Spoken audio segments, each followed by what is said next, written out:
बहुत दूर एक अनजान गैलेक्सी के कोने में एक छोटा सा एलियन प्राणी रहता था। नाम था ज़ायरोन।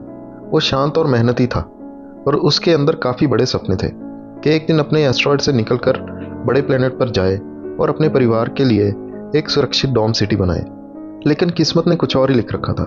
एक दिन ज़ायरोन ने अपना स्पेस पॉड लिया और गैलेक्सी की एक बड़े प्लेनेट की तरफ निकल पड़ा। रास्ते में एक कॉस्मिक स्टॉर्म आ गया, पॉड कंट्रोल से बाहर हो गया और अंतिम में सुनसान छोटे से चांद पर क्रैश हो गया। उस चांद पर ना कोई जीव था, ना कोई कॉलोनी, सिर्फ पत्थर और खामोशी। जब ज़ायरोन होश में आया, उसने आकाश की तरफ देखकर अपनी सुप्रीम सोर्स से प्रार्थना की, सुप्रीम सोर्स मुझे बचाओ, कोई सिग्नल भेजो। दिन बीत गए, कोई बचाने नहीं आया। ज़ायरोन ने पॉड के बचे टुकड़े से एक घर बना लिया। उसने अपनी एनर्जी खींचने के लिए मेटालिक वाटर यूज किया। धीरे धीरे उसका अकेलापन ही उसकी आदत बन गया। एक दिन ज़ायरोन ने सर्वाइवल के लिए फायर प्लाज्मा इग्नाइट किया और साधन ढूंढने के लिए बाहर निकल गया। वापिस आया तो देखा उसका पूरा घर आग के प्लाज्मा में जलकर स्पेस डस्ट बन चुका था।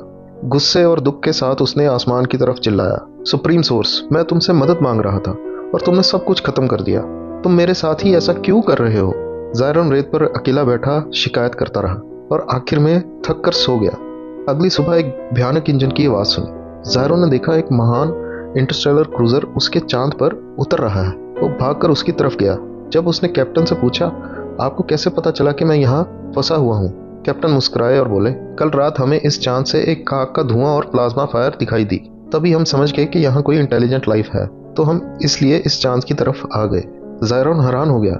जो उसने अपनी सबसे बड़ी बर्बादी समझी थी, वही उसकी जान को बचाने की वजह बन गई। दोस्तों, जिंदगी चाहे एलियन की हो या इंसान की, चीज़ें कभी वैसी नहीं होती जैसे हम प्लान करते हैं। जब सब कुछ टूट कर बिखर जाता है, तब भी यूनिवर्स अपना एक हिडन डिज़ाइन चला रहा होता है। अगर तुम्हारी स्पेसशिप जल रही हो, तो शायद सुप्रीम सोर्स तुम्हारे लिए एक इंटरस्टेलर क्रूजर भेज रही हो। धन्यवाद।